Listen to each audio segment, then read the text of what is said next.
यो हलभित्र प्रवेश गरिदिनु हुनका लागि हामी हार्दिक अनुरोध गर्दछौँ। रूपमा कार्यक्रम सुरु हुने कुरा पनि म जानकारी गराउन चाहन्छु।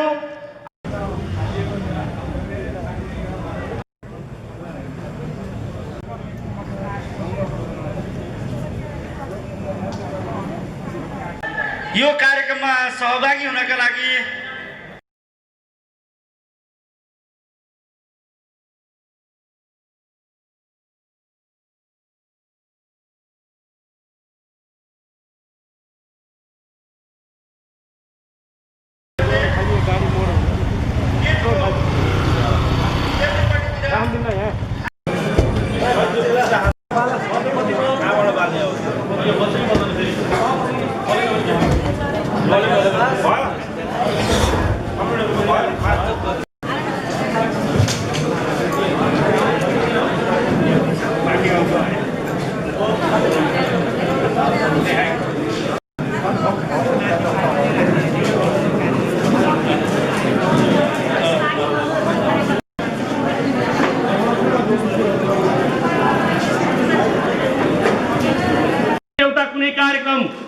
त्यस्तै कुनै कार्यक्रमको आयोजना गरिनेछ। हामीले ती भ्रम सिर्जना गर्ने साथीहरूलाई सोध्नु पर्नेछ। नेकपा एमालेहरू एक ठाउँमा हुने हो भने त्यहाँ जबद पढाउन कमरेड बादल जाँदै हुनुहुन्छ। कमरेड बादलले पढाएको जबद, कमरेड बादलले सम्बोधन गर्ने पूर्व नेकपा एमालेको कार्यक्रम कस्तो हुन्छ कमरेडहरू? हामी यहाँ व्यक्तिको कुरा होइन, हामी विधिको कुरा गर्दैछौँ। विधि स्थापित गर्न चाहन्छौँ। अब यहाँ पूर्व एमाले पूर्व माओवादी होइन, हामी एकीकृत नेपाल कम्युनिस्ट पार्टीको नेता कार्यकर्ता भएर बस्न चाहन्छौँ। हामीले सुन्ने गरेका छौँ थुप्रै प्रलोभनहरू आइरहेका बाँडिँदैछन्। विद्यार्थीको क्याम्पस कमिटीमा नभएको विद्यार्थीलाई अनुराग सभाको केन्द्रीय सदस्य भनिएको छ। पार्टीको वडा कमिटीको अध्यक्ष स्तरको कमरेडहरूलाई पार्टीको केन्द्रीय कमिटीको प्रलोभन बाँडिँदैछ। यी सबै प्रलोभनहरू किन बाँडिँदैछन् भने उहाँहरूसँग विचार छैन, उहाँहरूसँग मुद्दा छैन। तब मान्छे मुद्दाबाट हराउँछ, विचारविहीन हुन्छ। त्यसपछि त्यहाँनिर लोभका कुरा, प्रलोभनका कुरा, त्यो खालको चाहिँ अवस्था सिर्जना हुन्छ। त्यस्तै अवस्थाको सिर्जना यहाँ गर्न खोजिँदैछ। हामीलाई अत्यन्तै दुःख लागिरहेको छ। यो परिस्थितिमा वास्तवमा यहाँ यसरी उभिएर बोल्नु पर्दा आफ्नै पार्टीका पूर्व नेताहरूले गरेका कुकर्मको विरुद्धमा बोल्नु पर्दा हाम्रो मन पनि खुसी छैन। तर हामीलाई बोल्न बाध्य पारिएको छ। पार्टीको यो देशको कार्यकारी प्रमुख भएर बसेको व्यक्तिले आफ्नै सहकर्मीहरूलाई श्रद्धाञ्जली व्यक्त गर्ने सम्मका दुस्साहस व्यक्त गरिरहेका छन्। हामी त्यो प्रवृत्तिको मुर्दाबाद भन्न चाहन्छौँ।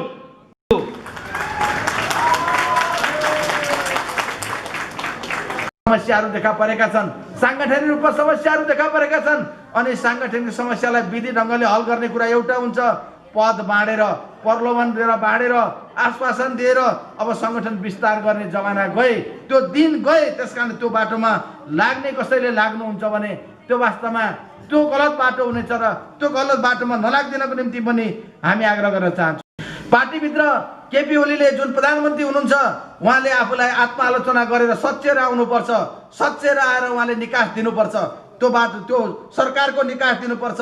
त्यसै गरी अब बाँकी 2 वर्षसम्म जो जति अवधि संसद छ त्यति बेलासम्म अब सरकारले नयाँ ढङ्गले गति दिएर काम गर्नु पर्नेछ। त्यसो गर्न सक्यो भने पार्टी एकतालाई अगाडि बढाउन सक्नेछौँ। आयो कि एकपटक फेरि चिसो सडकमा आएर आफ्नो उपस्थिति देखाउने, राजनीतिको रक्षा मात्रै होइन व्यवस्थाको प्रणालीको रक्षाका लागि फेरि सडकमा आउन हामीलाई बाध्य बनायो।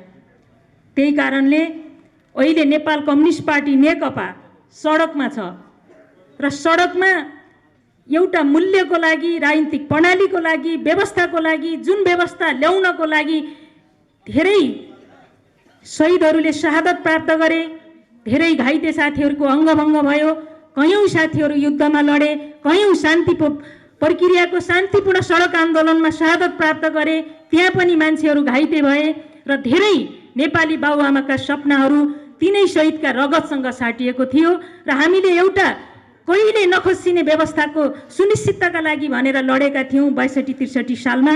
आज त्यो व्यवस्थाको कतै चिरहरण भएको त होइन, जनताका जनप्रतिनिधिहरूले लेखेको संविधानको कतै चिरहरण हुनको लागि तलाक हस्तक्षेप भएको त होइन। यो राजनीतिक प्रश्नको लागि, यो संवैधानिक र कानुनी प्रश्नको लागि एकपटक हाम्रा मन्त्रीहरूले क्याबिनेट छोडेर, सरकार छोडेर जनतालाई एकपटक यो संविधानको रक्षार्थ, यो व्यवस्थाको रक्षार्थ हामी अहिले सडकमा आएका छौँ। यो विडम्बनापूर्ण कुरा हो। नेपालमा जुन खालको एउटा पुँजीवादी क्रान्तिको युग रह्यो करिब 7 दशकसम्म, र यसको युग हामीले सम्पन्न गरेका छौँ। र हामी सबै प्रकारको जनवाद हो भने पनि यही हो जनवाद, र हामीले यो जनवादी क्रान्तिको युग सम्पन्न गर्यौँ। र अब हामी समाजवादतर्फ सङ्क्रमण गर्नको लागि, यसका लागि प्रतिबद्ध हुँदै यो संविधान जारी गरेका छौँ भनेर संविधानको प्रस्तावनामै हामीले यो विषयवस्तुलाई राख्यौँ। तर आज कम्युनिस्ट पार्टीले 2/3 नजिक चुनाव जितेर आउँदै गर्दा त्यही संविधानमाथि बलात् आक्रमण भएर फेरि सडकमा पुग्यौँ। हाम्रा प्रतिनिधिहरूले लेखेको संविधानको औचित्यमाथि प्रश्न उठाउने काम र फेरि व्यवस्था र प्रणालीमाथि नै धावा बोल्ने काम भयो। त्यो पनि पूर्ववर्ती आजसम्म वैधानिक हिसाबले हाम्रै पार्टीका नेताबाट, र हाम्रो पार्टीका पूर्व नेता कमरेड केपी ओलीका अभिव्यक्ति अहिले दिनौदिन सामाजिक सञ्जालहरूमा देखिन्छ, पत्र पत्रिकामा, मेनस्ट्रिम मिडियामा देखिन्छ उहाँका अभिव्यक्तिहरू के छन् भनेर। एकजना मित्रले फेसबुक स्ट्याटसमा लेख्नु भएको थियो, म र मभन्दा पछाडिका मेरा सन्तान दर्शनतानले यो कुरा थाहा नपाउन् कि मेरो देशमा यस्तो अयोग्य मान्छे प्रधानमन्त्री थियो भनेर। त्यसकारण यिनका अभिव्यक्तिहरूलाई सबैलाई सोसल मिडिया, इन्टरनेटको माध्यमबाट संसारभरि छरिएका यी डाटाहरूलाई डिलिट गर्ने व्यवस्था गरियोस् भनेर। आज प्रधानमन्त्रीको स्तर कहाँ छ? एउटा चटकीको जस्तो बिरोसिटलको अगाडिपट्टि औषधि बेच्ने चटकीको स्तरमा आएर उहाँले नेतामाथि गाली गलौज गर्दै हुनुहुन्छ र भन्दै हुनुहुन्छ कि उहाँहरूले फलानो भनेको फलानो हो, तिलानो भनेको तिलानो हो। उहाँ चाहिँ सबै जनावर जन्तु सबैको क्यारिकेचर गर्न आवाज निकाल्न सक्नुहुन्छ। केही समय अगाडि हामी कलेजतिर पढ्दै गर्दा एकजना हेटौडातिरका भाइ थिए, काग भाइ, उनले चाहिँ 100औं कागहरूलाई बोलाउन सक्थे। उहाँसँग यस्तो विलक्षण प्रतिभा रहेछ, तर गलत मामलाले उहाँ राजनीतिमा आउनुभयो। त्यसकारण यो व्यवस्थालाई धुमिल पार्दै हुनुहुन्छ र भन्दै हुनुहुन्छ कि फलाना चिलाना भनेका मामुली फलानाका कार्यकर्ता हुन् भनेर। म प्रश्न गर्न चाहन्छु कमरेड केपी ओलीलाई र उहाँका केही मान्छेहरू यसको अलि पलतिर 2 किलोमिटर परतिर उहाँहरूले कार्यक्रम गर्दै हुनुहुन्छ। हिजो कमरेड प्रचण्डसँग संयुक्त मोर्चामा चुनाव लड्दै गर्दा उहाँलाई प्रधानमन्त्री बन्ने ख्वाब हुँदै गर्दाखेरि प्रचण्डका हरेक कुराहरू उहाँका लागि वैध थिए, पवित्र थिए, प्रगतिशील थिए। आज राजनीतिक हिसाबले असहमति राख्दै गर्दा उहाँका अभिव्यक्तिहरूमा यति निर्लज्जता प्रकारको अभिव्यक्ति किन र? त्यसकारण उहाँका निर्लज्ज तल्लो स्तरका यो खालका अभिव्यक्तिले उहाँको स्तरलाई निर्धारण गरेको छ र हामीले त्यो स्तरमा भएर पनि धेरै अभिव्यक्ति गर्नु हुँदैन नै भन्छौँ। र यस्ता खालका यति झुटका पुलिन्दाहरू लिएर उहाँ आउँदै हुनुहुन्छ कि अब हाम्रा धेरै मान्छेहरूलाई पनि लाग्छ कि हामीले सारा यो प्रतिनिधि सभा पुनर्स्थापना आन्दोलनको एउटा माग छ, यसका पछाडि केही कुरा मभन्दा पछाडि नेताहरूले भन्नुहुन्छ। अनि प्रतिनिधि सभा पुनर्स्थापना हुँदैन, झन्डा नाम सारा चिज हामी पाउँछौँ, सारा सेटिङ हो आदि इत्यादि। उहाँलाई लाग्दो कि धरती फाटोस् र उहाँसँग असहमत हुने मान्छेहरू सबै त्यही फाटेको धरतीभित्र पसुन् ताकि उहाँ मात्रै जीवित रहनुहोस्। उहाँले यो उहाँको यो कामना हो, तर समाजमा यस्तो हुँदैन। हाम्रो छिमेकी लुम्बिनी प्रदेशका मुख्यमन्त्रीले लोड सेडिङको अन्त्य गर्ने महानायक केपी शर्मा ओली हो भन्नुहुन्थ्यो। यस्तै भएर रहेछ भन्नुभएको छ। र फोर्स लोड सेडिङ हो भनेर विद्युत प्राधिकरणले भनिरहेछ, पत्र पत्रिकामा आएको थियो, सुन्नुभएको होला। यो सरकारका कामका बारेमा नजाउँ। उहाँले 2076 सालको पुसको 16 गते कोशी नदीमा आएर पानी जहाजको टिकट काट्न पनि भन्नुभएको थियो। अनि कमरेड केपी ओली कता हुनुहुन्छ पनि थाहा छैन। त्यसै गरी केरुङबाट नुवाकोट हुँदै गोर्खा हुँदै पर्वतमा स्टेसनमा रोकिने रेलको टिकट काट्न पनि भन्नुभएको थियो। रेल स्टेसन कहाँ बनाउने पनि भन्नुभएको थियो। त्यो पनि उहाँले 76 सालमै आउँछ भन्नुभएको थियो, केरुङबाट चुच्चे रेल आउँछ भनेर। त्यसै गरी घर घरमा ग्यासको पाइपलाइन आउँछ पनि भन्नुभएको थियो र एउटा सानो ग्यासको एउटा 300-400 परिवारले बाँड्ने उद्घाटन पनि गर्नुभएको थियो। केही दिन अगाडि एउटा रेल किनेर ल्याएको थियो सरकारले, तिरपालले छोपेर राखेको देखि नै हाल्नुभयो होला। सम्पत्ति सोहा गर्न दिएको कुरा त थाहा पाइ नै हाल्नु होला। यता कसेरादेखि यता यो टुरिज्मको एरियातिर चितवन नेसनल पार्कको वरपर तिनै नामका कम्पनीहरूका स्वामित्वमा कति सरकारी जग्गा छ भनेर। हिजो राजाको स्वामित्वमा भएको सम्पत्ति सबै नेपाल ट्रस्टमा ल्यायौँ गणतन्त्र पछाडि। कानुनमा उहाँहरूले आवश्यक संशोधन गरेर, आवश्यक संशोधन भनेको चाहिने जस्तो गरी ठुलो नेपालको नयाँ संविधान अनुकूल गर्ने केही नेपाल ऐन संशोधन गर्न भनेर बनेका विधेयकहरू करिब 300-400 कानुन एकैचोटि आएका थिए। अब यहाँ सांसदहरू पनि हुनुहुन्छ, कानुन कसरी बन्छ भन्ने कुराको कहानी अर्कै छ।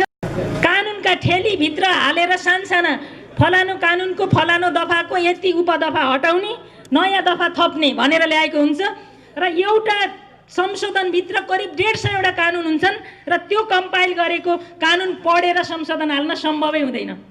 त्यही कारण त्यस्ताभित्र उहाँले कतिवटा ओम्नी यति लगायतका बिचौलियाहरूलाई अनुकूल हुने कुरा गर्नुभयो।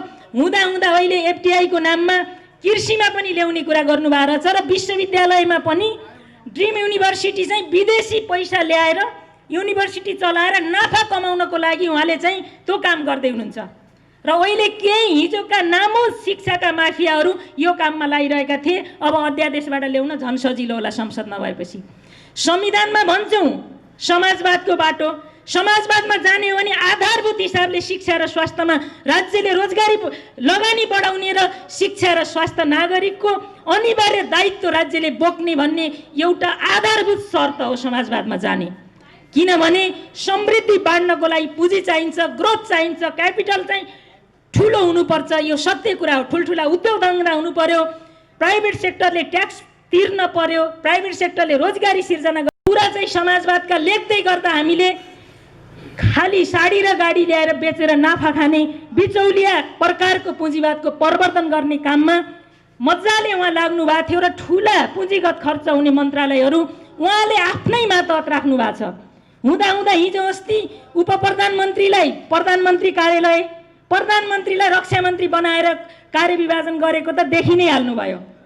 त्यसकारण यी सबै काम केका लागि गर्दै हुनुहुन्थ्यो त उहाँले भन्दा सबै कामबाट उहाँले गर्दै हुनुहुन्थ्यो कि पैसा जुटाएर पार्टी फोड्ने र कम्युनिस्ट आन्दोलनलाई धराशायी बनाउने योजना अन्तर्गत उहाँ हिँडिरहनु भएको थियो भन्ने कुरा आज राम्ररी प्रमाणित भएको छ कि उहाँका यी धन्दाहरूले गर्ने एउटा महत्त्वपूर्ण पात्र हो भन्ने कुरा दुनियाँले धेरै राम्रोसँग बुझेका थिए।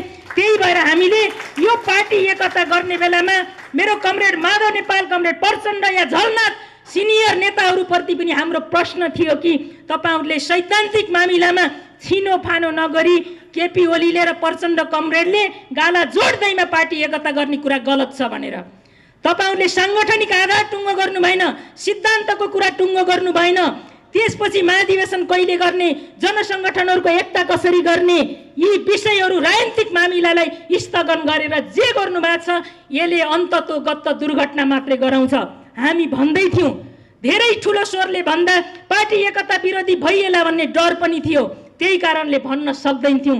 आज यो प्रमाणित भएको छ, आज यो प्रमाणित भएको छ। उहाँले पार्टी एकता भएपछि कहिले नेपाल कम्युनिस्ट पार्टी नेकपाका पूर्णता नपाएका कमिटीहरू जनसङ्गठनहरूको एकता प्रक्रिया सक्नु भएन। तर मदन भण्डारी फाउन्डेसनको नाममा तल तल प्यारलल पार्टी बनाइरहनु भएको थियो। राज्य कोषबाट मदन भण्डारी फाउन्डेसनको नाममा करोडौँ लगानी गरिरहनु भएको थियो र उहाँका मान्छेहरूलाई एउटा सेटिङमा पार्टी बनाइरहनु भएको थियो। जब दोस्रो केन्द्रीय कमिटीको बैठक पछाडि एक हिसाबले पार्टी ठिकै ढङ्गले चल्दै थियो, त्यस पछाडि उहाँले पार्टी विभाजन गराउने ताल मिलाउनको लागि संसदमा 40% र निर्वाचित केन्द्रीय कमिटीमा 40%ले मात्रै पार्टी फुट्ने अहिलेको दल सम्बन्धी व्यवस्थाका लाई सहजीकरण गर्नको लागि उहाँले वैशाखमा अध्यादेश ल्याउनु भएको थियो। उहाँ निरन्तर पार्टी विभाजनको पक्षमा उहाँले काम गरि नै रहनु भएको थियो। तर हाम्रा नेताले यो कुरा चाहिँ बुझ्नु भएन कि केपी ओलीलाई उहाँहरूले एक पटक हात उज्जाइसके पछाडि उहाँहरूले छिनोफानो गर्नु पर्थ्यो। पटक पटक हात उज्जाउने र चुट नछोड्ने कुरा जे गर्नुभयो त्यसले आज संसदको अन्त्य मात्रै गरेन कि यो व्यवस्थामाथि नै प्रश्न चिन्ह खडा गर्यो। त्यसकारण हाम्रा नेताहरूको यहाँ कमजोरी छ र आज यो अगुवा कार्यकर्ता भेलामा भन्नै पर्छ कि हाम्रा नेताहरू कमजोरी रहित थिएनन् भनेर। कमजोरी रहित थिएनन्, त्यही कारणले आइन्दा यी कमजोरीहरू दोहोऱ्याउन पाइन्न भन्ने खबरदारी पनि गर्नुपर्छ, न कि हामीले नेतालाई बा मान्दैनौँ। यो चाहिँ यो अप्राकृतिक बा मानेर यो पार्टीमा लागेको होइन, हामीले प्राकृतिक बामा विश्वास गर्छौँ। त्यही कारणले कमरेडहरूले गरेका कमीहरूका बारेमा पनि हामीले आलोचना गर्न सक्छौँ र नेताहरूलाई सही बाटोमा उभ्याउन सक्छौँ भन्ने विश्वास हो। त्यही विश्वासको आधारमा पार्टी विभाजन कानुनी रूपमा भइसकेको छैन, तर पार्टी एक्लै पनि छैन, पार्टी एक पनि छैन। संसद विघटन भएको छ र हाम्रा सबै गतिविधिहरू लगातार प्यारलल भएका छन् भनी हामी सडकमा छौँ। राज्य सत्ता सञ्चालन गर्ने मियोमा केन्द्रमा भएका मन्त्रीहरूले आज सडक सङ्घर्षको अगुवाई गर्ने बेला आएको छ भने अब पार्टी एक छ भनेर हामीले भनिरहन सक्छौँ। त्यसकारण पार्टी एक छैन। त्यसैले चितवन जिल्ला नेपालको कम्युनिस्ट आन्दोलनको असाध्यै उर्वर भूमि हो र यहाँ धेरै अप्ठ्यारो र कठिन मोडहरूमा पार्टी निर्माणका विभिन्न जन्चरहरूमा चितवन जिल्लाले गरेको अगुवाई नेतृत्वदायी भूमिका दुनियाँले बिर्सेको छैन। किनभने चितवन जिल्लालाई माइग्रेसनको हिसाबले मान्छेहरूको मोबिलिटी आवत जावतको हिसाबले यसलाई पहिला 76औं भनिन्थ्यो भने अहिले 78औं जिल्ला हो यो। त्यसकारण चितवनलाई हामीले माइलस्टोन मान्यौँ भने यसले बाँकी 77 जिल्लामा राजनीतिक प्रभाव छोड्न सक्ने भएको कारणले आज विघटन, विभाजन, विखण्डन र लोकतन्त्रको विरुद्धमा भएको प्रतिगमनको विरुद्ध चितवनले नै सबैभन्दा पहिले झन्डा उठाउनुपर्छ र निर्णायक लडाईँको थालनी यहाँबाट गर्नुपर्छ। किनभने राजा ज्ञानेन्द्रको सर्वसत्तावादको विरुद्धमा पनि जब चितवन जाग्यो त्यसपछि देशव्यापी रूपमा मान्छेहरू जागेका थिए। त्यो हिजो अस्ति जस्तो लाग्छ मलाई, 14 वर्ष अगाडि हिजो अस्ति नै हो। त्यसकारण हामीले जान्दै सुन्दै हो। त्यसकारण राजा ज्ञानेन्द्रलाई त हामीले सडकमा होइन यहाँबाट लगेर ससम्मान नागरिक जुनमा लगेर राख्ने अवस्था बनायो भने कमरेड केपी ओलीको दम्ब के हो, सनक के हो, क्षमता के हो, सामर्थ्य के हो हामी सबैलाई थाहा छ। त्यसकारण केपी ओलीको प्रतिगमन यो असंवैधानिक कुका विरुद्ध जब चितवन जाग्ने छ त्यस पछाडि दिनगन्ती सुरु हुनेछ। त्यसैले कमरेडहरू तपाईहरुले अब नेतृत्व गर्नुस्। अब तपाईहरुले दिनमा कम्तीमा 10 पटक सोचेर यहाँबाट मान्छेलाई जगाउनुस्। यहाँबाट जगाउन सुरु भयो भने राजधानी पनि तात्नेछ, यसका प्रादेशिक राजधानीहरू तात्नेछन्, ग्रामीण क्षेत्र तात्नेछ र सबै न्यायप्रेमी प्रगतिशील जनसमुदायलाई यो मुद्दाले छुनेछ।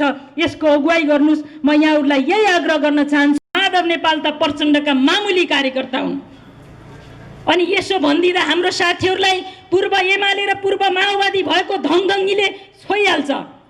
कतै हामीलाई यसो छैछिटो लाग्छ कि भन्ने पनि भइरहन्छ। यदि आज यो ठाउँमा पार्टी एकता भएको करिब 2.5 वर्ष पछाडि पनि तपाईमा यो धङधङ्गी छ भने तपाईले यसलाई रूपान्तरण गर्नुस्। हामी जब मुद्दामा एकै ठाउँ छौँ, पार्टी एकता गर्ने सैद्धान्तिक आधार मिलेर पार्टी एकता गरेका छौँ भने अब छैछिटोको कुरा हुँदैन। यो कम्युनिस्ट आन्दोलनको बृहत्तर एकता र ध्रुवीकरणको पक्षमा हामी छौँ।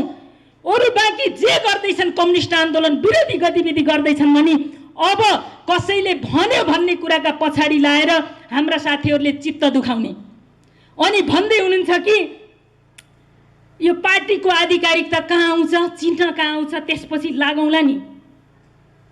म खास गरी पूर्व एमाले मित्रहरूलाई भन्न चाहन्छु कि तपाईको जब राजनीति नै रसातलमा पुग्छ, हिजो अस्ति हजारौं मान्छे लडेर ल्याएको गणतान्त्रिक व्यवस्थाको धज्जी उडाएर प्रतिगमन राजाले भन्दा खतरनाक खालको प्रतिगमन हुन्छ, व्यवस्था नै नरहने, प्रणाली नै नरहने अवस्था आउँछ र सयौं शहीदहरूको रगतमाको बलिदानीबाट आएको व्यवस्था पल्टिन्छ भने तपाईको चिन्हले त्यो कुरालाई जोगाउँछ? तपाईको चिन्ह ठुलो हो कि राजनीति ठुलो हो? तपाईको नाम ठुलो हो कि तपाईको मान्यता मूल्य ठुलो, व्यवस्था ठुलो? त्यसका चिन्ह कहाँ जान्छ ठुलो कुरा होइन। जब तपाईले राजनीति बचाउनुहुन्छ, चिन्ह जेसुकै भए पनि राजनीतिले स्थापित गर्छ। जब राजनीतिक बचाउनुहुन्छ तपाईँको नाम जेसुकै भए पनि राजनीतिले तपाईँको नामलाई स्थापित गर्छ। तालाबन्दी गरेर पार्टी कब्जा त गर्लान्, जब तिनीहरूको राजनीतिक रहने छैन त्यो भूत बङ्गालामा परिणत हुन्छ।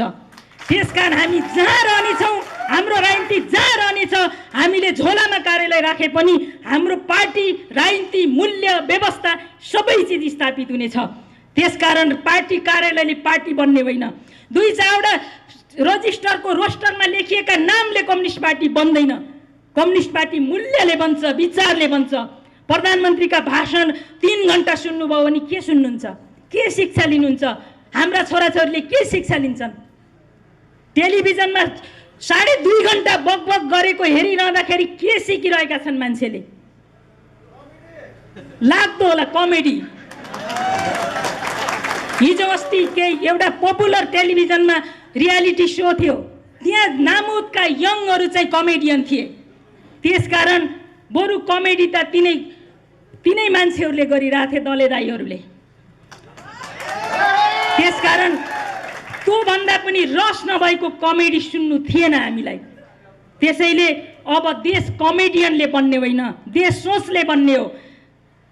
गरेका होइनन् तर तँलाई छोड्दिन, कसले पत्याउने?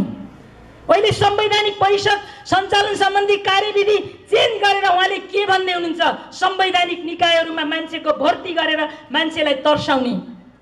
जुन दिन तपाईँको केपी कमरेड, तपाईँको राजनीति त रसातलमै पुग्यो, तपाईँले लगेर हामीलाई थुन्नु हो भने पनि के हुन्छ? हिजो साई आयोगले पनि थुनेकै थियो, हाम्रो पार्टीका युवराज गेवालीहरूलाई पनि मुद्दा लागेको थियो।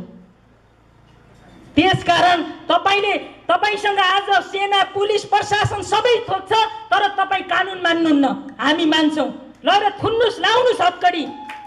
तर त्यसको प्रतिवाद र प्रतिशोधमा तपाईँले कति महँगो मूल्य तिर्नुपर्छ हेक्का राख्नुहोस्।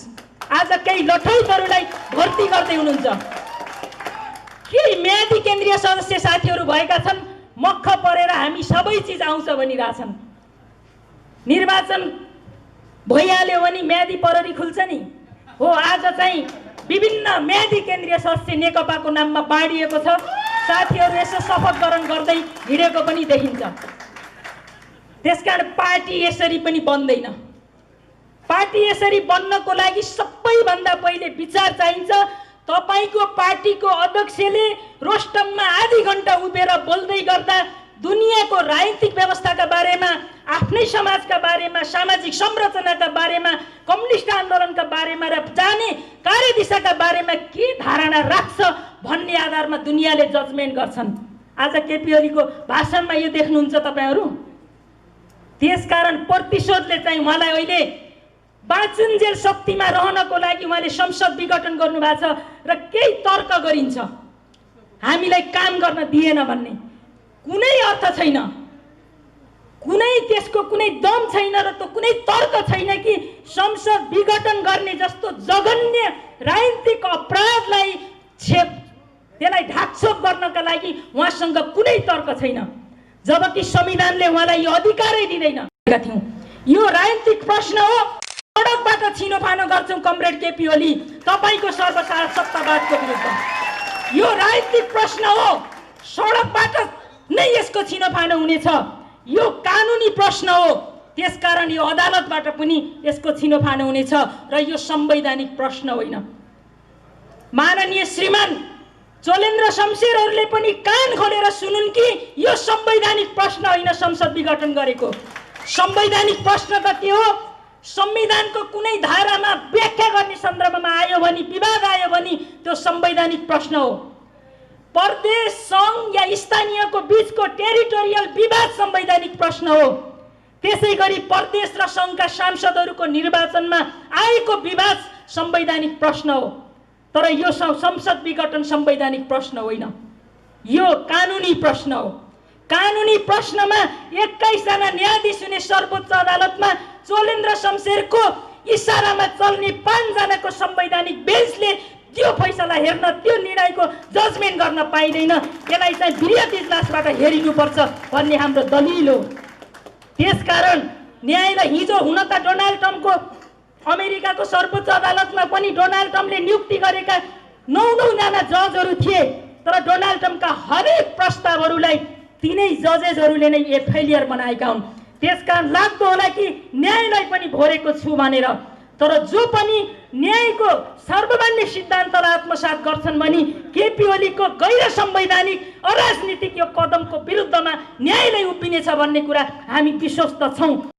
संविधान विघटन गर्ने अधिकार छैन भन्ने कुरा मेरो आमा जस्ता नपढेका मान्छेले पनि बुझ्ने संवैधानिक प्रष्ट व्यवस्था हो। संविधानमा चारवटा सरकारको परिकल्पना गरिएको छ। 76 को 1 को सरकार, 76 को 2 को सरकार, 76 को 3 को सरकारलाई संसद विघटन गर्ने अधिकार छैन। 4 अनुसारको विश्वासको मत प्राप्त भएन भने 5 मा अर्को सरकारको परिकल्पना गरिन्छ कि 2 वा 2 भन्दा धेरै दलहरूको समर्थन ल्याएर संसदको कुनै सदस्यले प्रधानमन्त्री हुन्छु भनेर राष्ट्रपतिकामा समावेदन गर्यो भने त्यसलाई बनाउने र त्यसको 30 दिनभित्र उसले फेरि 76 अनुसारको विश्वासको मत लिने भनेको छ। परिपालक बनेर बनाएको राष्ट्रपति संस्थामा जोसुकै व्यक्ति होस् त्यो हामीलाई मान्य हुन्छ कि हुन्न, हिसाब किताब संसदको पुनर्स्थापना भएपछि गर्छौँ। त्यसका प्रत्येक मान्छेको हिसाब किताब हुन्छ। यदि संसदको पुनर्स्थापना सजिलो बाटो हो, कानुनी प्रश्नको निवारण गरेर होस्, केपी ओलीले भने जस्तै यो राजनीतिक प्रश्न हो भने यसको छिनोफानो यही तल हुनेछ, यो सडकबाट हुनेछ। किनभने 59 असोज 18 को राजाको कदमको पनि छिनोफानो सडकबाटै भएको हुन्छ, पार्टीका हुन्छ, चिन्हका हुन्छ भने जस्ता काइते कुरा गरेर छाडा जोगाउने कुरा चाहिँ नगर्नुस्। म कमरेडहरूलाई यही आग्रह गर्न चाहन्छु। यो कुन चाहिँ विधिले यो कुरालाई स्थापित गर्छ? निर्वाचन आयोगले चाहिँ यस्तो विधिको पक्षमा फैसला गर्ला भन्ने लाग्छ तपाईहरुलाई?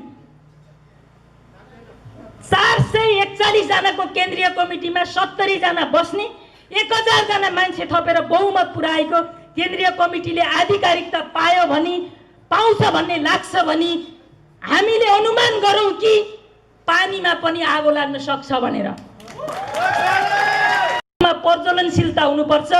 पानीमा न अक्सिजनमा न हाइड्रोजनमा प्रज्वलनशीलता मिसिसकेपछि छैन। त्यसकारण जब दुईटा अणु मिसिन्छन् नि त्यसपछि त्यसमा प्रज्वलनशीलता छैन भन्ने कुरा बुझिन्छ जस्तै हो यो सामाजिक हिसाबले, यो साइन्टिफिक हिसाबले। त्यसकारण चिन्ह, पार्टी, झण्डा सबै यसको आधिकारिकता हामीसँग छ। आज आधिकारिकताको हामी धेरै दोहन पनि गर्दैनौँ, किनभने 441 को केन्द्रीय कमिटीमा हामी करिब 315 जना मान्छे छौँ भने यहाँ आधिकारिकताको कुनै सवालै रहेन। तर टोपबहादुर रायमाझीहरू, लेखराज भट्टहरू, मणि थापाहरू, भूत न भविष्यका मान्छे जस्ताको रोस्टर यता बनाएर पनि बहुमतको अर्थ छैन। त्यसकारण बहुमत त यहाँ हेर्नुपर्छ, गाउँमा हेर्नुपर्छ, जनताको बिचमा हेर्नुपर्छ। लोभी पापी अवसरवादी त एकै रातमा खरिद बिक्री हुन सक्छन् साथी हो। त्यसकारण एक रातमा खरिद बिक्री हुने मान्छेहरू होइन। 37 साल जस्तै अप्ठ्यारोमा पनि ठिङ्ग उभिने यस्तै क्रान्तिकारी मान्छेहरूले मात्रै पार्टीलाई जोगाउँछन्, बचाउँछन्। त्यसैले मैले अलिकति ओबड खाबड केही कुराहरू नसम्माइकन आफ्ना कुराहरू राखेँ भनेर लोलीमा बोली मिलाइरहेको छ शेरबहादुर काङ्ग्रेसले। कोही काङ्ग्रेसका मित्रहरूले पनि मिडिया हेर्दै हुनुहुन्छ भने आग्रह गर्नुहोस् कि गर्न चाहन्छु कि वैशाखमा केपी ओलीले चुनाव गर्नलाई संसद विघटन गरेकै होइनन्। यो सामान्य गणित होइन। 2/3 नजिक रहेको प्रधानमन्त्री जसलाई प्रधानमन्त्री छोड भनिएकै छैन, बैठकमा आऊ, धेरैभन्दा धेरै हुँदा तिमीले काम गर्न सकेनौ, स्वास्थ्यले व्यस्तताले अध्यक्ष छोडा, यति मात्रै भने। पार्टी एकताको बखत आधा कार्यकाल प्रधानमन्त्री हुने कपाली तमासुक राष्ट्रपतिलाई साक्षी राखेर लेखेको होइन, बीचमा कमरेड प्रचण्डले एक्लै खाऊ भनेर छोडेको होइन र? 5 वर्ष तिमी खाऊ भने हो। उहाँहरूले कागजमा कार्यकारी अध्यक्ष हो भनेर दिनुभयो। कार्यकारी अध्यक्षले एउटा बैठक राख्नु भएको थियो, बैठक राम्रै चलेको थियो। त्यसपछि पार्टी विभाजनका लागि उहाँले अध्यादेश ल्याउनु भयो। माओवादी मित्रहरू तिमीहरू जाऊ भन्नका लागि ल्याइएको थियो अध्यादेश, र उहाँका आफ्ना निकटतम मान्छेहरूलाई अर्को पार्टीका सांसदहरूको अपहरणदेखि अनेक फन्दामा उहाँले पठाइरहनु भएको थियो। राजनीतिक अपराधीकरण चाहिँ त्यो थियो। त्यसकारण धेरै मान्छेहरूले भन्ने गर्छन् कि कम्युनिस्टहरू आफूसँग असहमत भएपछि धेरै खेदो खान्छन् भनेर यति धेरै कुरा भन्न मन छैन, गाली गलौज गर्न मन छँदै छैन। तर पनि केही तथ्यहरूले भ्रममा पारेको कारणले केही भन्नुपर्ने भाव भएर यति कुरा भन्न हामी बाध्य भएका छौँ। धेरै भन्नुपर्ने छैन, किनभने कमरेड केपी ओली कम्युनिस्ट आन्दोलनको विकास र श्रीवृद्धिको लागि लागेको पात्र होइन। त्यसैले हाम्रो पार्टी नेकपा एमालेमै हुँदा पनि उहाँले तत्कालीन एमालेमा हुँदा जब अध्यक्ष हुनुभयो उहाँले कहिल्यै बैठकहरू राख्नु भएन, कार्यविभाजन गर्नु भएन, काम दिनु भएन, सदस्यता नवीकरण गर्नु भएन।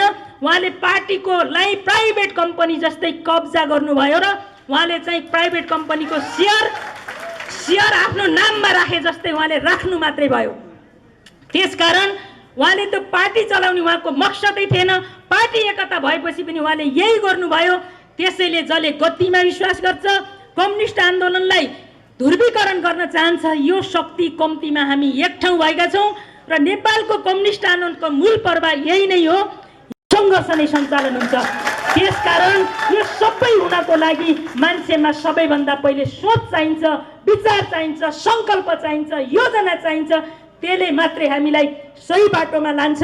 त्यसैले यो आन्दोलनलाई सही ढङ्गले, यो सङ्घर्षलाई सही ढङ्गले सञ्चालन गर्नको लागि चितवनले अगुवाई गरोस्। हामी साथमा छौँ र यो अविचलित सङ्घर्ष राजाको प्रतिगमनका विरुद्ध लडेर राजालाई नागार्जुनको दरबारभित्र कोचेपछि फर्किएको पुस्ता हो हाम्रो पुस्ता। त्यसकारण केपी ओली र विद्या भण्डारीको सर्वसत्तावाद र प्रतिगमनलाई सडकमा ल्याएर नपछाडिकन चाहिँ हामी फर्किने छैनौँ, थाक्ने छैनौँ, हामी गल्ने छैनौँ, हामी ढल्ने छैनौँ। त्यही सङ्कल्प गरेर अगाडि बढ्नुहोस्। कार्यक्रम गर्दैछ। यहाँ हामीले सुन्ने गरिएको छ कि बलजफ्ती रूपमा तपाईँलाई सके सेन्ट्रल कमिटीमा, नसके प्रदेशमा, त्यति भएन भने पनि जिल्ला कमिटीमा राखिन्छ भनेर हिजो पार्टी सदस्यका नभएका कमरेडहरूलाई पनि, पार्टी सदस्य नभएका व्यक्तिहरूलाई पनि विभिन्न प्रलोभन देखाएर हाम्रो कार्यक्रममा आऊ, हाम्रो उसमा आऊ, कार्यक्रममा आएर तपाईँ बस्दिनु पर्यो भन्ने खालका कुरा आइरहेको छ। म व्यक्तिगत घोचपेच गर्न चाहन्न। म यति भन्न चाहन्छु कि नेकपाको मूल टिम भनेको यही टिम हो। चितवन जिल्लाको ऐतिहासिक जनआन्दोलनको उद्गम स्थल पनि हो। यो चितवन जिल्लाले ऐतिहासिक रूपमा जनयुद्धको नेतृत्व गरेको छ। चितवन जिल्लाले जनआन्दोलनको नेतृत्व गरेको छ। चितवन जिल्लाले प्रतिगमन विरुद्धको आन्दोलनको नेतृत्व गरेको छ। त्यसो भएको हुनाले म अनुरोध गर्न चाहन्छु कि सबै कमरेडहरूले बुझुन्, सबै चाहिँ अर्को पक्षमा लागेका कमरेडहरूले बुझ्न जरुरी छ कि चितवनको पार्टी एकजुट छ, विभाजन भएको छैन। साङ्गठनिक रूपमा कम्युनिस्ट पार्टीभित्र महत्त्वपूर्ण कडीहरू हुन्छन्। चितवन जिल्ला हाम्रो 155 जनाको छ। औँलामा गनिरी साथीहरू कित्ताकाट गर्नुभएको छ। ठुलो सङ्ख्या यतापट्टि छ। जिल्ला कार्यालय सबै कमरेडहरू एकजना बाहेक सबै यता हुनुहुन्छ। अझ महत्त्वपूर्ण कुरो, देशमै एउटा 77 जिल्लाको कुरो गर्ने हो भने म एउटा भन्न चाहन्छु कि चितवन जिल्लामा हामी, चितवन जिल्लाको इन्चार्ज एकै ठाउँ हुनुहुन्छ, चितवन जिल्लाको अध्यक्ष हामी एकै ठाउँ छौँ, चितवन जिल्लाको सचिव एकै ठाउँ छौँ, चितवन जिल्लाका इन्चार्ज कमरेडहरू 3 जना हुनुहुन्छ। हामी टोटल हामी चाहिँ एकै ठाउँमा छौँ। अनि अर्को पक्ष कसरी चाहिँ आधिकारिकता खोजिराखेको छ। यसो भएको हुनाले हामी तल जानेछौँ। अहिले पनि हामी चितवन भनेको यहाँ जनप्रतिनिधिहरूको हिसाबबाट, पार्टी क्याडरहरूको हिसाबबाट हामी आधिकारिक हौँ। जबको मूल मर्म माथि प्रहार गर्नेहरू, जबको मूल मर्म विधिको शासनमाथि प्रहार गर्नेहरू, बहुमतको निर्णय नमान्नेहरू आज आफूलाई जबजबादी भनेर त्यो भ्रम सिर्जना गर्न खोज्दैछन्। म आदरणीय विशेष गरी पूर्व एमालेका साथीहरूलाई, ती जबजका आफूलाई पक्षपाती भन्नेहरूलाई प्रश्न गर्न चाहन्छु। जबजको मूल मर्म भनेको बहुमतको निर्णयलाई स्वीकार गर्नु हो कि होइन? जबजको मूल मर्म भनेको विधिको शासनलाई आत्मसात गर्नु हो कि होइन? विधिको शासनलाई कुल्चने, बहुमतको निर्णयलाई लत्ताउने, अनि फेरि जबजको चाहिँ धाक दिने र त्यो जबज पढाउन प्रभु शाहहरू जानुपर्ने, बादलहरू जानुपर्ने। वास्तविक जब जनताको बहुदलीय जनवाद 21औं शताब्दीको जनवादलाई महाधिवेशनसम्म त्यसलाई स्थगन गरेर जनताको जनवादलाई एउटा तत्कालीन कार्यदिशा बनाएर अगाडि बढ्ने भन्ने सहमति गरेर त्यो सहमति लत्ताएर यिनीहरूलाई अब हामीले प्रश्न गर्न जरुरी छ कि छैन अनि एउटा भ्रम सिर्जना गर्न खोजिँदैछ। हाम्रो पार्टी आधिकारिक पार्टी नेपाल कम्युनिस्ट पार्टी नेकपाका श्रद्धेय अध्यक्षहरूलाई पद लोलुपताको आरोप लगाउँदै पद लोलुप भन्ने गरिएको छ। त्यही समूहमा रहेका आदरणीय नेताहरू श्रद्धेय नेताहरू आफूले खाइपाएको पद मन्त्री पद त्यागेर यो आन्दोलनमा शरीक हुन आउनुभएको छ र हामीलाई सम्बोधन गर्न आउनुभएको छ। श्रद्धेय योगेश कुमार भट्टराई यस्ता नेताहरू हाम्रो बिचमा हुनुहुन्छ। अहिले म्यादी मन्त्री खान शाही कालमा चाहिँ गरेर म्यादी मन्त्री खानका लागि क्रान्तिकारी भनेका ती आफूलाई क्रान्तिकारी भन्नेहरू त्यो म्यादी सरकारमा प्रवेश गरिरहेका छन्। अब हामीले तिनीहरूलाई प्रश्न गर्ने कि नगर्ने, पदका पछाडि को लागेको हो, प्रतिष्ठाको पछाडि को लागेको भन्ने कुरा हामीले ठाउँको ठाउँ प्रश्न गर्न जरुरी छ। यो देशका कुनै कम्युनिस्ट सदस्यहरूको दिल हाँसेको छैन। हामी दुखी छौँ, हामी चिन्तित छौँ। तर कमरेडहरू, क्रान्तिको इतिहासमा त्यो निराशा, त्यो दुःख, त्यो चिन्ता, त्यो क्षणिक हुन्छ। त्यसले थुप्रै कविहरू जन्माउन सक्छ। यो बेला थुप्रै कविहरूले कविता लेख्न सक्छन् पार्टी विभाजनको, नेताहरूको गालीगलोचको, कम्युनिस्ट आन्दोलनको यति ठुलो धक्काको।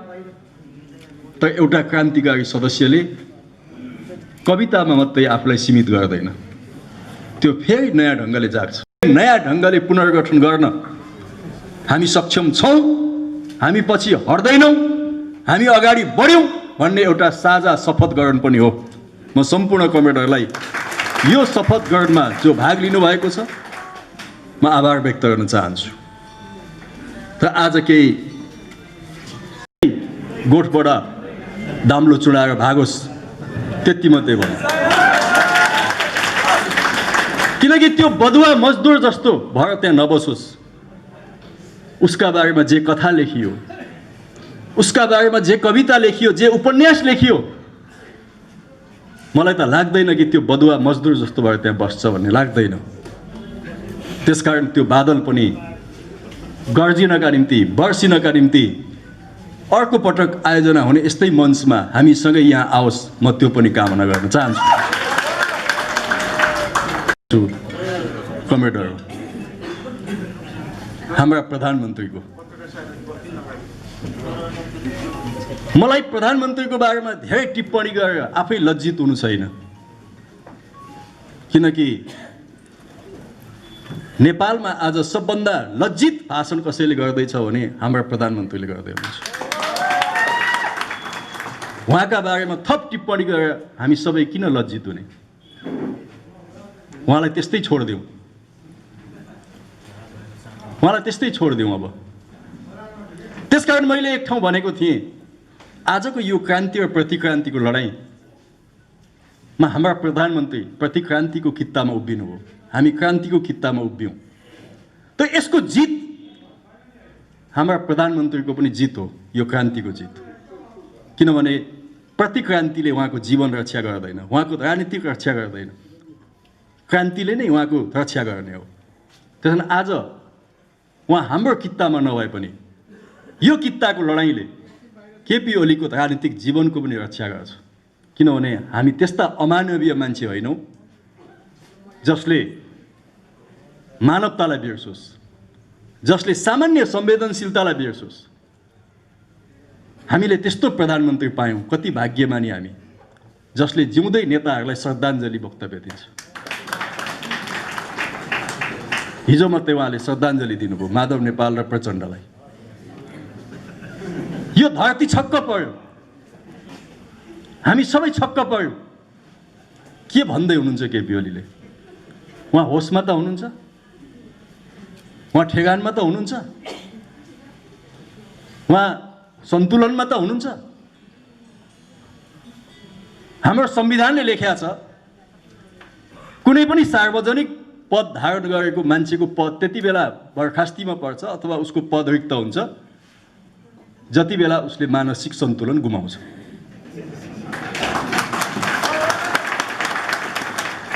मलाई लाग्छ यो मेरो टिप्पणी होइन, यो आम जनताको टिप्पणी हो। जब हिजो प्रधानमन्त्रीले त्यो भाषण गर्नुभयो, अब आम जनताले, मिडियाले यो प्रश्न उठायो कि अब हाम्रो प्रधानमन्त्री त्यो सार्वजनिक पदमा बस्न सुहाउँछ कि सुहाउँदैन। त्यसैले आज हामी यही प्रश्न गर्नको निम्ति यहाँ उपस्थित भएका हौँ भनेर मैले भनेको छुइनँ। मेरो प्रधानमन्त्रीमा पागलपन सवार भयो भनेर मैले भनेको छैन।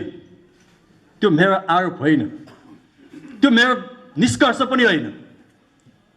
तर उहाँका अभिव्यक्तिहरूले आज यो मुलुक त्यो निष्कर्षमा पुग्न खोजिरहेको छ। म कमरेड केपी ओलीलाई भन्न चाहन्छु, तपाईँ यो खालको अवस्थाबाट फर्किनुहोस्। अति भयो, अति भयो। र जे शब्दहरू तपाईँ प्रयोग गर्दै हुनुहुन्छ, हामी सबैलाई थाहा छ कमरेडहरू, नेता भनेको त्यो देशको एउटा शिक्षक हो, प्रधानमन्त्री त हेड सर नै हो, प्रधानाध्यापकै हो। आज त्यो हेड सरले, एउटा स्कुलको हेड सरले के पढाउँदैछ त?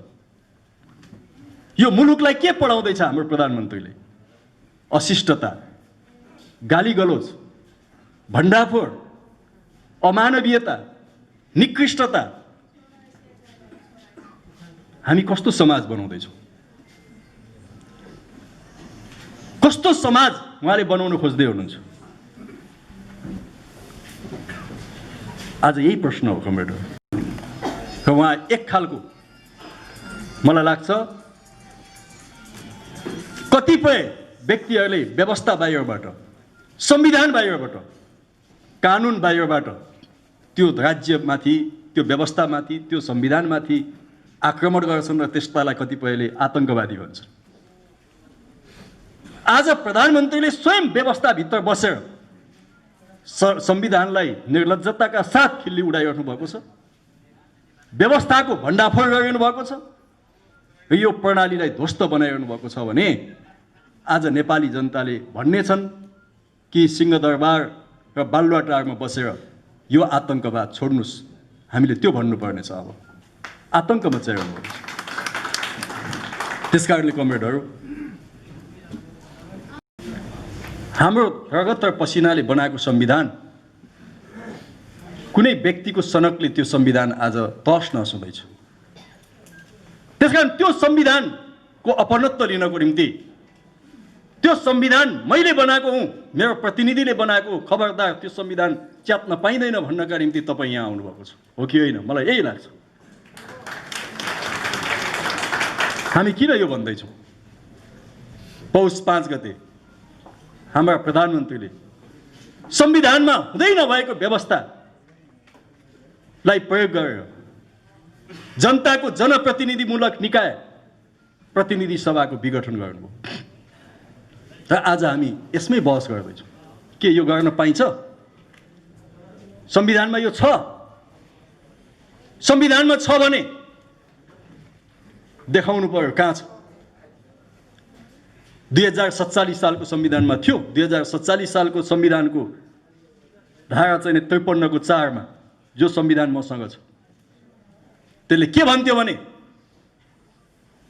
प्रधानमन्त्रीको सिफारिसमा सही 5 बाट प्रतिनिधि सभाको विघटन गर्न सकिबक्सनेछ र त्यसपछि 6 महिनापछि चुनाव गर्नुपर्नेछ। धारा 53 को 4 मा थियो 47 को संविधानमा। जब यो बहस 72 सालमा संविधान बनाउँदा यो बहस भयो अब यो व्यवस्था राख्ने कि नराख्ने, त्यति बेला यो व्यवस्था राख्नुहुन्न भन्ने सबभन्दा अग्रभागमा बहस गर्ने मध्ये एकजना केपी कमरेड हो, सुभाष नेम्बाङजी पनि हो। हामी त सबै छँदै थियौँ यो राख्नुहुन्न भनेर।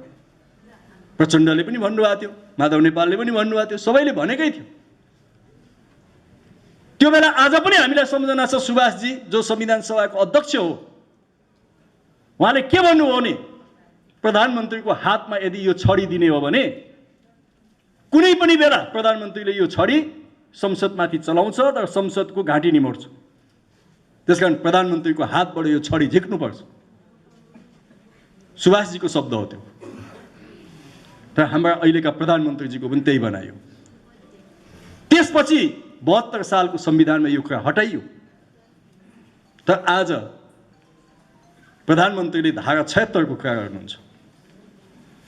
धारा 76 को 7 अनुसार मैले विघटन गरेँ भन्नुहुन्छ। अस्तित्व भन्नुभयो, तर हिजो जवाफ पठाउँदा के भन्नुभयो भने यो राजनीतिक मुद्दा हो, अदालत प्रवेश गर्नु हुँदैन। त्यसकारण हामी पनि भन्छौँ यो राजनीतिक मुद्दा हो भने अदालत प्रवेश नगरोस्। यदि यो संवैधानिक मुद्दा हो भने धारा 76 को 7 ले आजका प्रधानमन्त्री केपी ओलीलाई प्रतिनिधि सभा विघटनको कुनै पनि अधिकार दिएको छैन। त्यसकारणले प्रतिनिधि सभा जीवित छ, प्रतिनिधि सभा जिउँदैछ, प्रतिनिधि सभालाई मार्न पाइँदैन। हाम्रो भनाइ यही हो। केपी ओलीले कुन कुन विकल्प प्रयोग गर्नुभयो त? यी सबै विकल्प खोज्नुभयो? यी कुनै पनि विकल्प खोज्नु भएन। र यी विकल्पहरू प्रतिनिधि सभामा जिउँदैछन्। यही बहस विगतमा मनमोहन अधिकारीले संसद विघटन गर्दा पनि, विगतमा गिरिजा प्रसादले संसद विघटन गर्दा पनि र शेरबहादुर देउवाले संसद विघटन गर्दा पनि यही बहस भएको थियो। र आज हाम्रो संविधानको धारा 76 को 10 ले के भन्छ भने प्रधानमन्त्री र मन्त्रीहरू सामूहिक ढङ्गले सङ्घीय संसदप्रति उत्तरदायी हुन्छन्। फाँसी चढाउन पाइन्छ? जो प्रति जवाफदेही हुने हो त्यसैको घाँटी निमोट्न पाइन्छ त? बिल्कुलै पाइँदैन।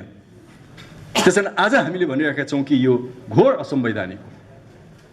यो संवैधानिक को हो? असंवैधानिक को हो? त हाम्रो संविधानले 47 सालको जस्तो अथवा 17 सालको संविधान जस्तो, 19 सालको संविधान जस्तो संविधानमाथि कुनै संस्था वा व्यक्तिलाई कल्पना गरेको छैन। प्रधानमन्त्री, राष्ट्रपति पनि संविधान मातहत हो। हामी सबै संविधानको मातहत हो, किनभने यो 72 सालको संविधानले पहिलो पटक नेपाली जनतालाई सार्वभौम सत्ता सम्पन्न भनेर सम्बोधन गरेको छ। संविधानमाथि कोही छैन कमेडर, सबै संविधानको मातहत हो।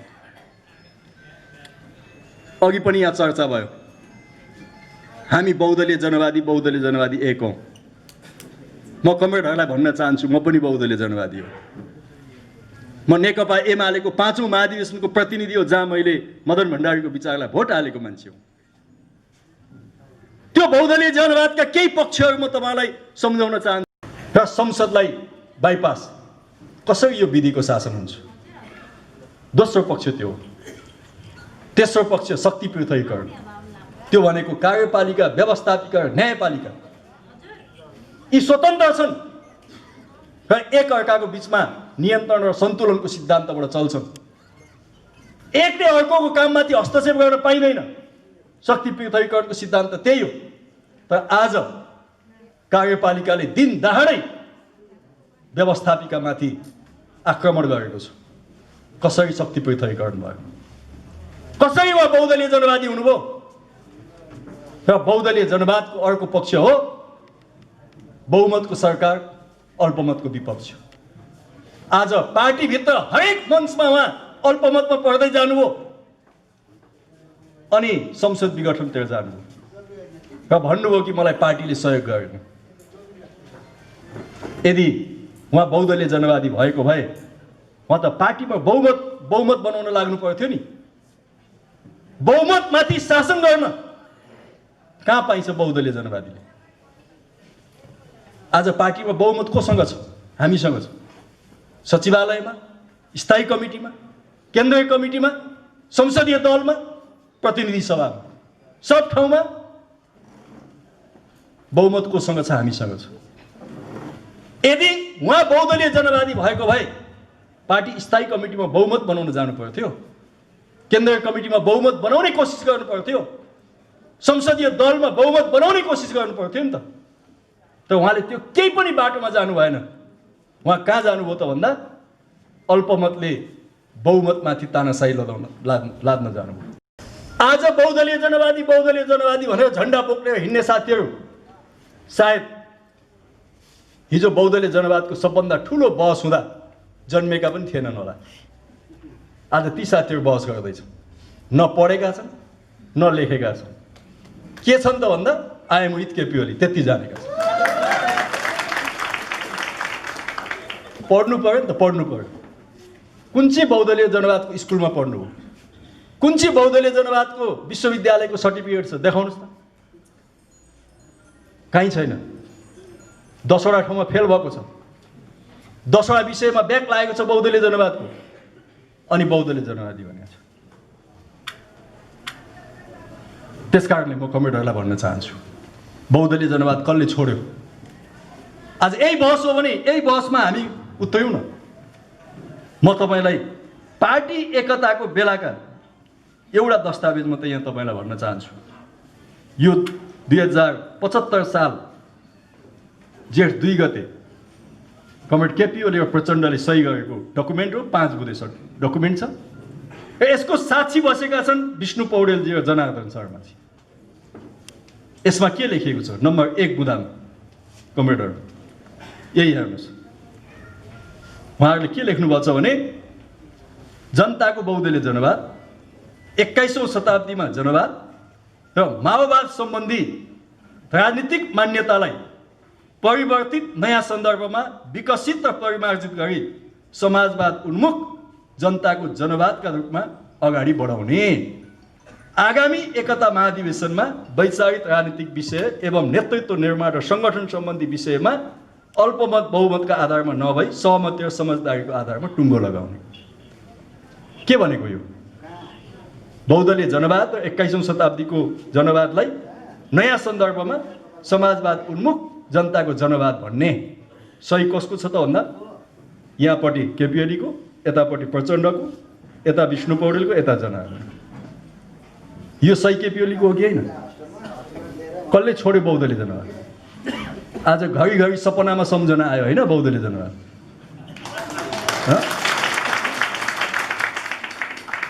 बहुदलीय जनवादले सपनामा लखेट्यो तपाईँलाई। सपनामा निद आएन, चैन भएन नि रातमा तपाईँलाई।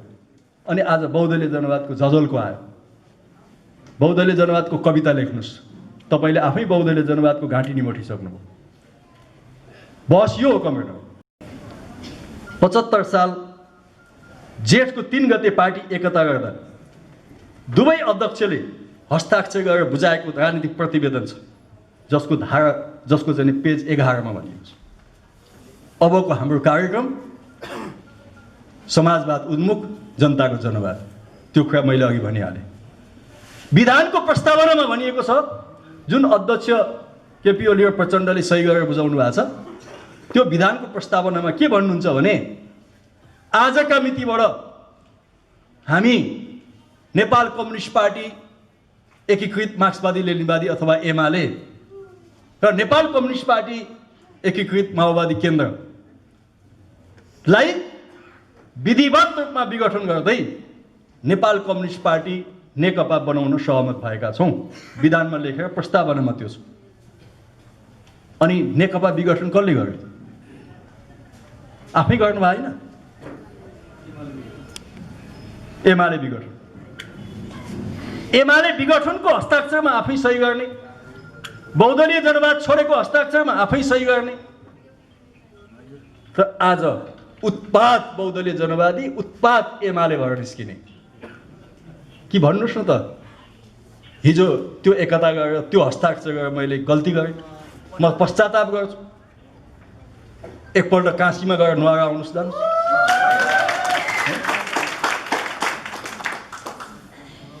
हाम्रो बाहुन परम्परामा ब्राह्मणमा छ नि, काशीमा गएर आएपछि जतिसुकै बदमासी गरे पनि एकपल्टलाई माफी हुन्छ। के एकपल्ट काशीमा नुहाएर आउनुहोस्। काशीमा नुहाएर आउने हो भने ठिक छ, जाने आउने व्यवस्था हामी मिलाउँला। काशीमा गएर नुहाउनु त, अलिक शुद्ध भएर आउनुहोस्। त्यस कारणले म यस्ता भ्रममा नपर्नको निम्ति र यस्ता बकमफुसे बहसहरूमा नअल्झिनका निम्ति कमरेडलाई भन्न चाहन्छु। आज हामीले नेपाल कम्युनिस्ट पार्टी नेकपाको नेतृत्वमा देशका सम्पूर्ण कम्युनिस्ट क्रान्तिकारी समूहहरूलाई व्यक्तिहरूलाई एकताबद्ध बनाउँदै यो देशमा विशाल कम्युनिस्ट आन्दोलन निर्माण गर्न हिँडेका हुन् कमरेड केपी ओलीको कदमले नेपाली जनताको त्यो आशा र त्यो विश्वासमाथि गम्भीर घात भएको छ। हाम्रा कानुन, यो देशमा कानुनी राज्य छ भने यो दल सम्बन्धी ऐनको धारा चाहिँ नै दफा 44 को 6 ले स्पष्ट गर्छ। हो, कहिलेकाहीँ पार्टीहरू फुट्न सक्छन्, पार्टीमा विभाजन आउन सक्छ। त्यसकारणले हामीले के व्यवस्था गर्यौँ भने यदि पार्टी विगतमा धेरै फुटे, धेरै विभाजित भए, त्यसकारणले 72 सालको संविधानले र दल सम्बन्धी ऐनले के भन्यो भने अब पार्टी आधिकारिक ढङ्गले विभाजन हुने हो भने संसदीय दलमा 40%, पार्टीको केन्द्रीय समितिमा 40% लिएर जाँदा मात्रै आधिकारिक दलको मान्यता हुन्छ। तपाईले 3 महिना अगाडि उहाँले दल सम्बन्धी विधेयक ल्याउनु थाहा छ नि, पछि फिर्ता गर्नुभयो। त्यो दल सम्बन्धी विधेयक नेकपा फुटाउनको निम्ति ल्याएको थियो, किनभने उहाँलाई 40% पुगेन केन्द्रीय समितिमा, संसदीय दलमा पुगेन। त्यसपछि उहाँले 20% भए पनि पार्टी फुटाउन पाइन्छ भनेर अध्यादेश ल्याउनुभयो। 20% त पुर्याउनुहुन्छ उहाँले केन्द्रीय समितिमा, संसदीय दलमा। तर आज पार्टी कसले फोड्यो त भन्दा दायाँ बायाँ अरू चाहिँ दुनियाँ दिमाग यताउता बनाउँदै पर्दैन। यो सपाटो 50 वर्षपछि 100 वर्षपछि पनि हाम्रो स्कुलमा विद्यार्थीहरूलाई हाजिरी जवाफमा सोधिनेछ, हुँदा खाँदाको पार्टी कसले फुटायो भन्दा सारा विद्यार्थीले एउटै जवाफ दिन्छन्, केपी ओलीले। किनकि उहाँ 3 महिना अगाडि नै पार्टी विभाजनको तयारीमा हुनुहुन्थ्यो। तर आज उहाँ आधिकारिकताको निम्ति बोल्दै हुनुहुन्छ। निर्वाचन आयोगले हामीलाई नै दिन्छ। त्यो निर्वाचन आयोग उहाँको पकेटको हो, उहाँको शाखा कमिटी हो निर्वाचन आयोग, उहाँको शाखा कमिटी हो सर्वोच्च अदालत होइन, ती संवैधानिक निकाय हो। तिनीहरूले संविधानको शपथ खाएका छन्। त्यो संविधान कसले बनाएको? नेपाली जनताले बनाएको, जनप्रतिनिधिले बनाएको। त्यसकारण तिनीहरूले जनप्रतिनिधि र नेपाली जनताको पनि शपथ खाएका छन्। तिनीहरूले दायाँ बायाँ गर्दैनन्, गर्न पाइँदैन। र मैले भने धारा यो दल सम्बन्धी ऐनको धारा चाहिँ 44 को जुन पक्षसँग त्यस्तो समितिका पदाधिकारी सदस्यको बहुमत रहेको छ त्यही पक्षलाई विवाद उत्पन्न हुनु अगाडिको पार्टीको हैसियत प्राप्त हुन्छ र त्यही पक्षलाई चुनाव चिन्ह र चाहिँ झण्डा पनि प्राप्त हुन्छ। बडा राम्रो भाषामा हैन, सबैले बुझ्ने भाषामा यहाँ लेखिएको छ। अब केपी ओलीको निर्देशनमा, केपी ओलीको डिजाइनमा भएको छ भन्छन् मान्छेले। कति साथीहरू डराउँछन्, केपी ओलीले त सबै सेटिङ गरेका छन्। डिजाइन के हो सेटिङ? त्यसकारण मैले भने कि नेपाली राजनीतिमा सेटिङ फेटिङ चल्दैन। यो सेटिङ फेटिङले संविधान कुल्चन पाइँदैन। कोसँग सेटिङ गर्ने? प्रचण्ड र माधव नेपालसँग सेटिङ गर्दा नर्क गए जस्तो ठान्ने अनि प्रतिक्रियावादीहरूसँग सेटिङ गर्न जाने? तपाईका मित्र को हुन्? तपाईका मित्र, तपाईका नजिकका साथी को हुन्? तपाईको कम्युनिस्ट आन्दोलनका साथी को हुन्? तिनीसँग तपाईँ मिल्न नसक्ने अनि तपाईँ बाहिर बाहिर सेटिङ गर्न जाने। तिनीहरूले तपाईँको पार्टी बचाइदिन्छन्। तिनीहरूले बनाएको यो पार्टी, अदालतले बनाएको हो पार्टी, निर्वाचन आयोगले बनाएको हो पार्टी। यो पार्टी त सदस्यहरूले बनाएको हो। जब सदस्यहरू, बहुमत सदस्यहरू यो पार्टीका पक्षमा छन् भने सूर्य चिन्ह, झण्डा, नेपाल कम्युनिस्ट पार्टी नेकपाको नाम केपी ओली गुटले पाउँदैन। यो हाम्रो, यो बडा स्पष्ट छ।